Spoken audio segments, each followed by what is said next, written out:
Let's talk about 6 things people who are spiritually awakening to their authentic self strip out of their lives. Good morning, my friends. As I, John, out here on the back deck on a slightly overcast day. It's about 60 degrees out here, and I have a lovely mug of coffee. I hope you're doing very, very well this morning. I hope you're having a nice mug of coffee or a cup of tea with me and enjoying your day. I'd like to talk about the 6 things that people who are awakening to their greater spiritual awareness naturally strip out of their lives. As people broaden their own spiritual awareness, because it is a personal journey that each one of us must attend to ourselves, we can't be looking outside of ourselves for our awareness. It's a matter of going within. As we begin to strip away and come back to our spiritual self, certain things naturally strip themselves away and fall away. The first of these is the need for validation. A lot of people are looking in the world to find their spiritual path, but they're always looking for validation. Someone to say you're doing a good job, or someone to say, yeah, you've got this right. And a spiritual journey within doesn't have someone to say that to you. And the need for validation is looking for love, or looking for the representation of love outside of yourself. You're looking for a reason to feel like you're doing a good thing, like the idea and the processes you're going through are the right ones. And that need for validation is really the need to to feel like we're safe and we're doing the right thing. But as you spiritually awaken, you realize that it's all your choice and there's no need for validation. Many people go down different spiritual journeys, different spiritual paths, and many of them will have the need for validation. Many of them will have the need to judge others for not believing as they do. In a sense, that is the need for validation. They need to validate that their truths are right by making others wrong. And so the need for validation falls away naturally as you come to a space of realizing that everyone's on their own journey and their validation would be mired or marred by their journey and their beliefs. We release the need for validation because we don't need an external proof of love when love is always within us and always there with us at all times, because we are one with God and God is love. So the need for validation naturally falls away, and we literally start living into our own authentic self much more clearly, much more authentically. Number 2 is releasing the need for material things. You know, I've noticed a lot of the people on my chat board or in the comments section are all purging their life right now. As am I. As am I. To me, that's a beautiful sign that the world is growing spiritually, because we find that we don't need the various, trappings of life to prove ourselves to be successful. The need for material things goes away, and you come to a space where you're like, okay, I've got a bunch of stuff. Now I just want to get rid of it all and come back to simplicity. The people who are becoming spiritually more aware realize that everything we're looking at is impermanent. It's just an illusion of belief around us. And to surround ourselves with things to make us feel successful, to make us feel accomplished, is only a fleeting gesture of our mind to make us feel as if we are worthy and or feel as if we are powerful. And the more you spiritually awaken, the less of those things you need, because what happens is you realize that all the power is within you, and everything is there for your own creation. And you find you don't need to have the things around you to prove that you are worthy or prove that you're powerful, because the material things are just representations of my proof that I can do that. It's been fascinating over the past year. I've been really seriously purging my house and my stuff because I just want to come back to a space where I am just living my life in a very easy and simple way. And the more we strip away from our spiritual ideologies, and we come back to just our oneness with God, you find that oneness comes with a purge. And that purge is stripping away all the things that you don't need to validate yourself or need to feel accomplished. The material things become unimportant. And now you realize that it's just living my life joyfully and living my life lovingly and being in that space of joyful love. And that in itself is a beautiful aspect. So far we have releasing the need for validation and releasing the need for material things. The next thing that those who are becoming more aware of their own spiritual authentic selves strip away from their life is their need for control. Oftentimes we try to control our environment. We try to control our social group. We try to control our children. We try to control the world around us.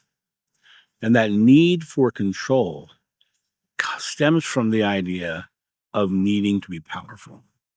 It needs to be, protecting yourself from the world by keeping complete control of it. So control itself is usually a fear tactic. It's a fear response. We're afraid of not being in control. We're afraid of something bad may happen. We're afraid of the outcome that might go the wrong way. One of the definitions of fear is negatively focused on certainty. And when we're succumbing to the need to control, we're trying to control that uncertainty. And when you look at that uncertainty, you realize that the future is not set. The future is just this substance coming towards us. And when we are focused solely on controlling our environment so bad things don't happen, we're focusing on bad things happening. We're focusing on something negative. Where in reality, if you were focused on just creating a positive world, the positive world would come into your experience. But the need for control is the need to be safe. It's the need to be protected. It's the need to protect others around us who are representations of love for us. It's the need to feel like we have power. So the spiritually awakened realize all the powers within them, but every person that they interact with is also part of that oneness of God, and they have the power within them as well. And the more the spiritually aware person lives into the world, they start to realize that if I am just simply putting love out to these people around me, then they're going to give me love in return. And I'm going to start creating from a space of loving the world as opposed to fearing what might happen. And so I don't need to control it because I know I live in a loving world. Einstein literally said the most important decision you'll ever make is deciding whether your universe is friendly or unfriendly. And if that is the most important decision you'll ever make, that is a no control statement. He's not trying to control it. He's just deciding the world is friendly. And we just live into that world that this is a friendly world. These are loving, wonderful people. I had a beautiful, beautiful moment just the other day. I was sitting here looking out my back door over my back deck here, and all of a sudden, my son grabs me from behind, spins me around, and pulls me into a giant hug. Now, my son is 6'5" and a giant man, but it was just lovely. He just wanted to hug his father. So we sat here and we hugged for about a minute or two right by the back. Just sat here and hugged each other. It was a beautiful, beautiful moment, right? We both believe we live in a positive world. We both believe that we can create anything we want. We both believe that we have the ability to love and be compassionate. That the world is a choice, but it's a choice everyone has. And when you're trying to control someone else's choice and you're trying to hold on to their world for them, you're living in fear. And the spiritually aware release fear. This next one is a little tougher. The spiritually aware people release and strip away toxic relationships in their lives. And why this is tougher is because the most toxic relationships are usually some of the people who are the closest to us. I have brothers and sisters who even when I go home, I feel judged and I feel uncomfortable around, right? And that's because I understand that they are judging me. But I don't interact with them most of the year. We come together for Christmas or whatever, and I feel their judgment. Now, as an empathic person, I feel what people are feeling. And I watch people, in the way they interact with the way I am because of the way I believe, right? Sometimes the most toxic people in your world are the ones who are closest to you. And what makes this aspect of stripping something out of your life a little tougher is those are those are what we deem as important relationships. But the reality of it is, if it is truly toxic, it's important that you strip it away. It's important that you get it out of your life because you do not want to create a world of toxicity. I'm very grateful. I live all the way out here in Ohio. My family lives over in Delaware. I see them once a year. We don't talk most of the year. Most of my brothers and sisters, we don't talk because they don't believe what I believe. And that's not me judging them. I am completely open. I've called them, I talk to them, whatever, but they have a toxic relationship towards me because of my past life story and my whole experience, and that's quite all right. It's quite okay. It can totally be that way. I understand that that's their choice. I have released the toxic relationship. They are the ones who are having a toxic relationship with me. I am no longer attached to their toxic relationship. And that is the key to this is understanding that toxic relationships are a choice. I can choose to be toxic with them. I can choose to go down that rabbit hole with them. Or I can choose to say, okay, that's their journey, not mine. I tell people all the time who are highly empathic, remember this phrase, that's theirs, not mine. When I go home now, I'm always my authentic self. I walk in, I am who I am. I don't push my beliefs on anybody. They'll push theirs on mine, on me, but I don't take it. I just understand that that's their way of trying to love me or whatever. But in reality, what it is, that's their way of trying to be in control, trying to say they're right, and it's not loving. It's not anything Jeshua taught. But it's their journey is not my journey. I can't control their journey. I can't expect their journey, and I darn sure I'm not going to live their toxic journey. So release toxic relationships. If you're in a toxic marriage, maybe it's time to get out of the marriage. Maybe it's time to be something different within the marriage and see if they change. Be yourself authentically. Put yourself out there fully. If they cannot love you for who you are, then it's conditional love and not unconditional love. And conditional love will always create a toxic relationship. So in your life, start assessing the relationships you have. Start creating new ones. And honestly, if you want to find people who will love you unconditionally for you, the only way to do that is to go be you completely and authentically and without a mask, without apology. Show the world who you are and let the people who will love you for you find you and love you. And that's how you break free of the toxic relationships. And they will strip away naturally. They will strip away naturally. My brothers and sisters, we don't have any problem in communicating, but it's, you know, they have stripped themselves away from me naturally. I am not going to give up who I am, my authentic self, for their control. I'm living my life and not theirs. And this brings us to the next thing that literally the spiritually aware strip away. It's the need to hide your authentic self. The need to hide your authentic self. I'm a big, burly, bearded man, and I have no problem telling people that I cry at the end of It's a Wonderful Life. Right? I have no fear at all to say that I weep when at the end of White Christmas when that all those soldiers come out and we'll follow the old man wherever he went. I bawl my eyes out. What a beautiful, loving gesture, right? Other men are like, pussy. They'll say terrible things about this man who's willing to cry. I allow my emotions to flow naturally. I allow my authentic self to be who I am. I show my authentic self to my son. I let him see who I am so that he can live his own authentic self. I told him just the other day, he was struggling with his major in college and how he doesn't think he likes this major. He doesn't think he wants to do this major. And I said, kind of the only thing that matters to me is that you do something you love. I don't care what your major is. I only care that you do something you love because that is your authentic self. If you love it, that's your authentic self being played out. Find a way to monetize the things that you love so that you can have a roof over your head while you do the things you love. Be your authentic self, who you are.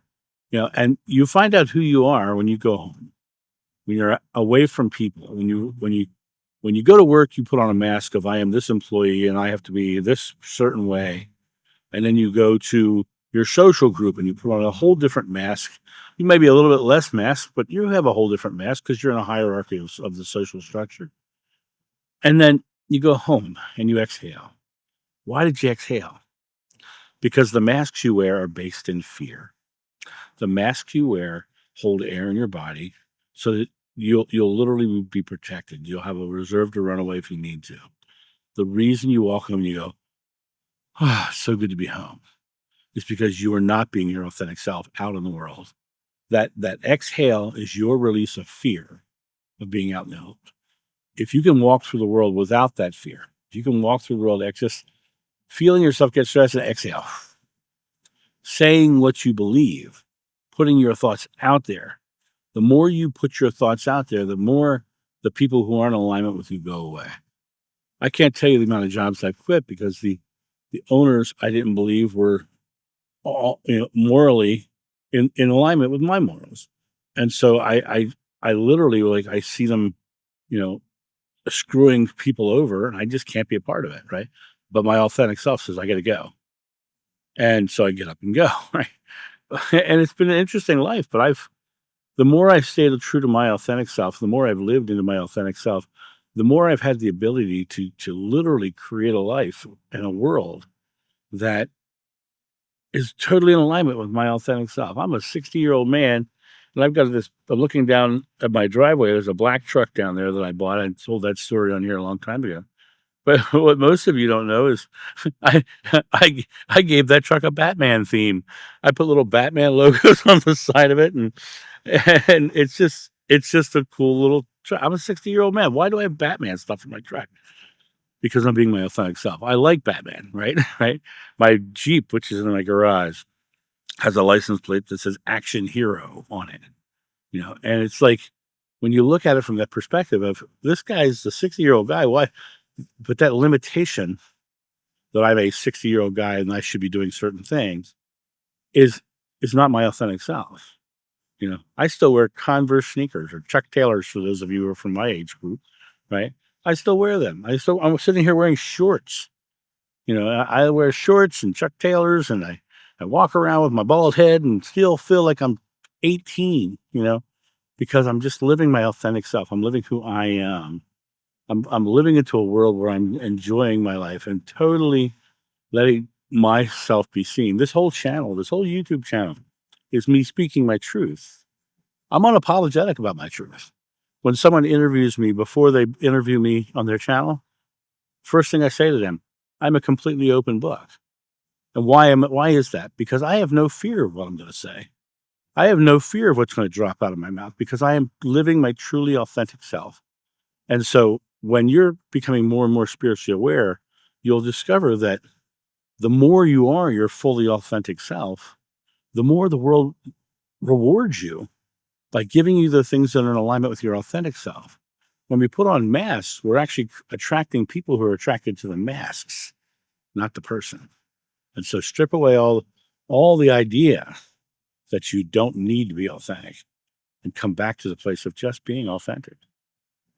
Lastly, on this list, the spiritually aware people strip away the fear of death. They strip away the fear of death. Why do they strip away the fear of death? Because they realize that this world that we live in is an impermanent illusion, and all we really are is our consciousness. Science proves this over and over again. Einstein said everything you're looking at is nothing but an energy event in motion. The interesting thing is the eyes that you're looking at with are also made of those same atoms that are energy event in motion. All we are is our consciousness, and all this is a construct of our belief. And when you look at it from that perspective, you come to realize that life is eternal. There is no death. We go back to a greater consciousness. I've been blessed in my life to cross over 3 separate times. And I will tell you, you leave the body behind. The body's just a vehicle inside the illusion constructed by our beliefs about the body. And when you come back to this idea that we are just our consciousness so we can create anything we want in our world, we come to the space of realizing that this world is just an illusion that we play in an eternal life. So the fear of death falls away because we don't care about the idea that we're going to fall away from this illusion, because another illusion will come along, another expression will come along. We live into this world of this idea of what we surround ourselves with. This is why we strip away our material position. This is why we get rid of the validation. These are why the spiritually aware have stripped away these things, because they don't fear death anymore. You know, in the Bible, it says, though I walk through the valley of the shadow of death, I shall fear no evil, for thou art with me, right? It's the shadow of death. It's not the valley of death. It's the shadow of death. It's the illusion that we can die. And so the spiritually aware come to the realization that this world is just an illusion, and we can live into the illusion that we're dying, or we can live into the illusion that we're choosing a beautiful life, or we can just accept the fact that we are the creator and we are creating from our fears and our loves.